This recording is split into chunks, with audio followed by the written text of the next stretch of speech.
আপনারা ইতিমধ্যে দেখেছেন যে আফগানিস্তানের অবস্থা।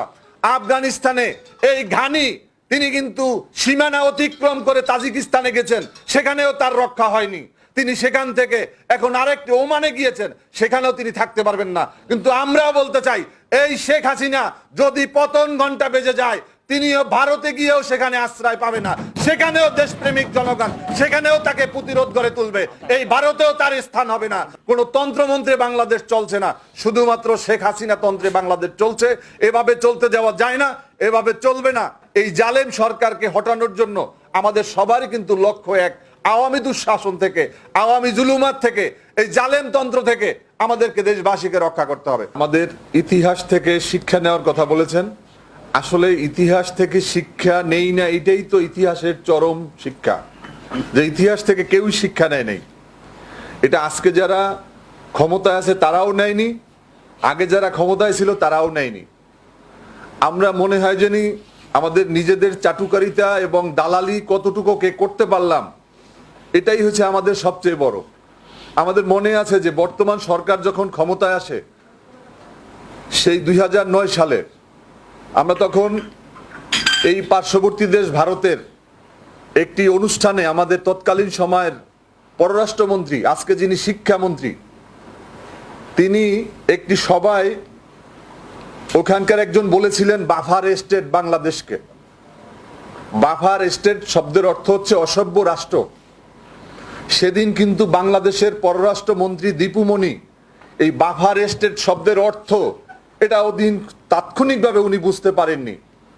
যখন মিডিয়ায় শোরগোল পড়ে গেল যে বাফার স্টেট বলা হয়েছে, তখন আমরা দেখেছি অনেক প্রতিবাদের জ্বর উঠেছে। তখন রাষ্ট্র থেকে সেটিকে দুঃখজনক হিসাবে উল্লেখ করা হয়েছিল। যেই দেশের পররাষ্ট্রমন্ত্রী বাফার স্টেট বুঝে না, তাকে পররাষ্ট্রমন্ত্রী করাটা কতটুকু সঙ্গত, এটা অবশ্যই প্রশ্নবিদ্ধ। সংগ্রামী বন্ধুরা আমার, আমাদের আজকের এই করোনা ভেরিয়েন্টের উৎস হচ্ছে গিয়া ডেল্টা ভেরিয়েন্টের ভারত। ভারত আমাদের প্রতিবেশী রাষ্ট্র। আমাদের ঘরের প্রতিবেশী আশেপাশে যারা আছেন, বাড়ির আশেপাশে যারা আছেন, তাদেরকে কখনো পরিবর্তন করা যায় না।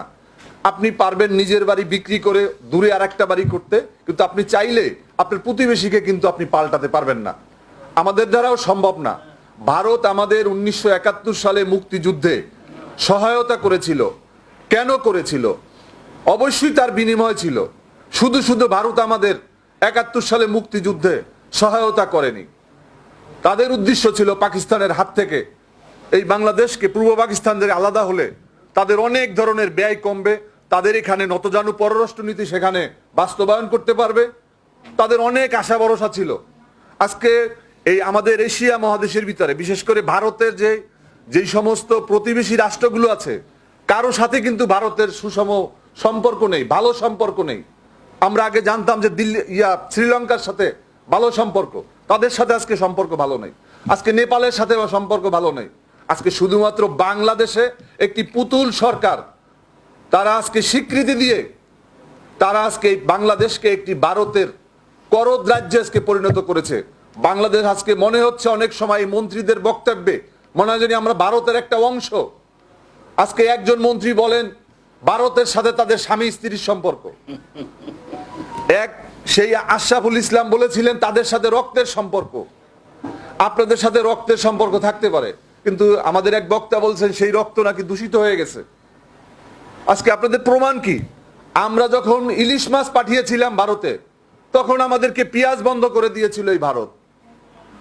আমরা ভারতকে দেই ইলিশ মাছ, জামদানি শাড়ি, আমাদেরকে দেয় ফেন্সি ডিল। এই হচ্ছে ভারতের সাথে আমাদের সম্পর্ক। আমাদের তিস্তা চুক্তি নিয়ে এই আওয়ামী লীগ আজকে 15 বছর যাবত বহু ধরনের নাটক করেছে। আজ পর্যন্ত তিস্তা চুক্তি হয়নি। আমাদের ফারাক্কার সমস্যার জন্য আমাদের জাফরুল্লাহ চৌধুরী স্যার সহ মওলানা ভাসানীর সেই তৎকালীন সময় থেকে আজকে পর্যন্ত যে ফারাক্কার সমস্যা আজ পর্যন্ত সমাধান হয়নি। ভারতের সীমান্ত আজকে অরক্ষিত। আজকে আমরা এরই ভিতরে দেখছি যে 11 তারিখ থেকে ভারতের সমস্ত ভিসা কেন্দ্রগুলো চালু হয়েছে। সমস্ত ভিসা কেন্দ্রে উপচে পড়া ভিড়, সেই রেল পথে যাচ্ছে, সড়ক পথে যাচ্ছে। লক্ষ লক্ষ মানুষ ভারতে আসা যাওয়ার কারণেই আবার এই যে তৃতীয় ঢেউয়ের যে আশঙ্কা রয়েছে, এজন্যই আজকে আমাদের এই প্রোগ্রাম, যে আগামী যে তৃতীয় ঢেউ হবে সেখানে হয়তো বাংলাদেশে আবারও সেই মৃত্যুর মহামিছিল শুরু হবে, মৃত্যুর মরক সেদিন হয়তো আমাদের দেখা লাগতে পারে। যার কারণে এখনই সময় আমাদের এই সীমান্ত সিলগালা করা দরকার, এবং নতুন করে শুধুমাত্র আপনি আপনার পিতার মৃত্যুবার্ষিকীতে, আপনি আপনার মায়ের জন্মদিনের জন্য, আপনার ভাইয়ের জন্মদিনের জন্য আপনি আজকে লকডাউন ব্যবহার করবেন। লকডাউনকে এই বর্তমান সরকার একটা হাতিয়ার হিসাবে, ক্ষমতায় থাকার হাতিয়ার হিসাবে, বিরোধী শক্তিকে মোকাবেলা করার হাতিয়ার হিসাবে তারা ব্যবহার করতেছে। যার কারণে এর থেকে সরকারকে হয়তো তারা সরে দাঁড়াবে না, আমরা জানি। এই জন্য মান্না ভাই বারবার যে একটা কথা বলেন যে সবাইকে একত্র হতে হবে, সবাইকে একটা বট গাছের নিচে আসতে হবে, এটা আমরা বিশ্বাস করি না। কিন্তু যার যার জায়গা থেকে আমাদের যে আন্দোলন করার, আমাদের কথা বলার, আমাদের ভূমিকা রাখার, যেমন 8 দল 5 দল 7 দল হয়েছিল, এরকম অন্তত সম্মিলিতভাবে, অন্তত যাকে বলে যে একই ইস্যুতে আমাদের সবার ইস্যু এক, যুগপথ যাকে বলে, আমরা কিন্তু সেই কাজটি আমরা করতে পারি। আমরা বিএনপিকে বলবো, আপনারা ঐক্যফ্রন্টকে যদি মনে করেন আপনারা সক্রিয় করেন, যদি মনে করেন 20 দলকে সক্রিয় করেন, আর যদি মনে করেন যে সক্রিয় করার প্রয়োজন নাই, আপনারা বিএনপি আপনারা সক্রিয়ভাবে আপনারা রাস্তায় নামেন, আমরা আমাদের মতো করব। কেননা এই জালেম সরকারকে হটানোর জন্য আমাদের সবারই কিন্তু লক্ষ্য এক, আওয়ামী দুঃশাসন থেকে, আওয়ামী জুলুমাত থেকে, এই জালেম তন্ত্র থেকে আমাদেরকে দেশবাসীকে রক্ষা করতে হবে। সংগ্রামী বন্ধুরা আমার, আপনারা ইতিমধ্যে দেখেছেন যে আফগানিস্তানের অবস্থা। আফগানিস্তানে এই ঘানি তিনি কিন্তু সীমানা অতিক্রম করে তাজিকিস্তানে গেছেন, সেখানেও তার রক্ষা হয়নি। তিনি সেখান থেকে এখন আরেকটি ওমানে গিয়েছেন, সেখানেও তিনি থাকতে পারবেন না। কিন্তু আমরাও বলতে চাই, এই শেখ হাসিনা যদি পতন ঘন্টা বেজে যায়, তিনিও ভারতে গিয়েও সেখানে আশ্রয় পাবে না, সেখানেও দেশপ্রেমিক জনগণ সেখানেও তাকে প্রতিরোধ করে তুলবে, এই ভারতেও তার স্থান হবে না। তাই বলতে চাই, আপনারা ইতিহাস থেকে শিক্ষা নিন। এর আগে যারা এরকম করেছে, জনগণের বিরুদ্ধে যারা দাঁড়িয়েছে, তাদের বিরুদ্ধে কিন্তু এদেশের মানুষ দাঁড়িয়েছে, এদেশের জনগণ দাঁড়িয়েছে। এখনো সময় আছে, এখনো কিন্তু সামনে যেই নির্বাচন আছে আগামী 24 সালে, এখন এই সংসদ, এই যে নির্বাচন কমিশন, এটি পুনর্গঠনের সময় এসেছে। এই পুনর্গঠন আবারও সেই আপনার ভ্যানিটি ব্যাগের সেই লোক দিয়ে যদি আপনি নির্বাচন কমিশন পুনর্গঠন করেন, তাহলে আপনি যেই এখন পর্যন্ত যে অবস্থায় আছেন, সেই অবস্থায় আবার হয়তো নির্বাচনে আবার চলে আসবেন, কিন্তু এদেশের জনগণ মানবে না। কিন্তু আমরা চাই একটি রক্তক্ষয়ী কোনো সংঘর্ষ নয়, আন্দোলনের দরকার নেই। আপনি তো শেখ মুজিবুর রহমানের কন্যা, যিনি গণতন্ত্রের জন্য সারাটা জীবন নিজেকে উজাড় করেছেন। তাই আপনি হয়তো আপনি একটা বোধোদয় হবে, অনেক ক্ষমতা, আপনার কোনো ক্ষমতার কোনো মোহ নেই, আপনি বারবার বলেন, বারবার কান্নাকাটি করেন, আপনি ক্ষমতায় চান না, কিন্তু 15 বছরে আপনি কিন্তু প্রধানমন্ত্রীর পদ ছাড়ছেন না। আজকে এক নেত্রী, একজনের নেতৃত্বে আজকে বাংলাদেশ চলছে। গণতন্ত্র নেই, সমাজতন্ত্র নেই, ধর্মনিরপেক্ষতাবাদ নেই, কোন তন্ত্রমন্ত্রে বাংলাদেশ চলছে না, শুধুমাত্র শেখ হাসিনা তন্ত্রে বাংলাদেশ চলছে। এভাবে চলতে যাওয়া যায় না, এভাবে চলবে না। এই যে গণতন্ত্রের যে অভিযাত্রা চলছে, সেখানে আমরা যারাই সেখানে নেতৃত্বে দিবেন, আমরা লেবার পার্টি আমাদের যতটুকু শক্তি আছে তা নিয়ে আমরা আপনাদের পাশে থাকব। আমরা ভারতীয় আগ্রাসনের বিরুদ্ধে, আমরা জুলুমতন্ত্রের বিরুদ্ধে, আওয়ামী জাহিলিয়াতের বিরুদ্ধে সকল কর্মসূচিতে আমরা সরব ছিলাম এবং থাকব।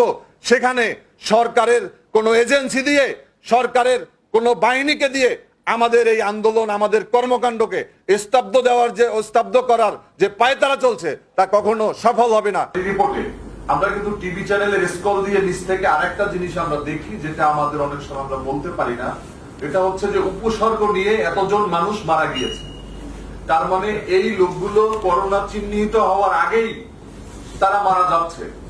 এখন যেই হাসপাতালগুলোতে এই করোনা টেস্ট হয়, আপনারা জানেন যে বাংলাদেশের করোনা টেস্টের সূচনাতে বাংলাদেশের আমাদের গর্ব, আমাদের মুক্তিযুদ্ধের যেমন কিংবদন্তি, আমাদের চিকিৎসক সমাজের কিংবদন্তি ডাক্তার জাফরুল্লাহ চৌধুরী স্যারের নেতৃত্বেই আমরা দেখেছিলাম যে করোনা যেই চিহ্নিতকরণের জন্য, করোনা শনাক্তের জন্য একটি কিট আবিষ্কার করা হয়েছিল।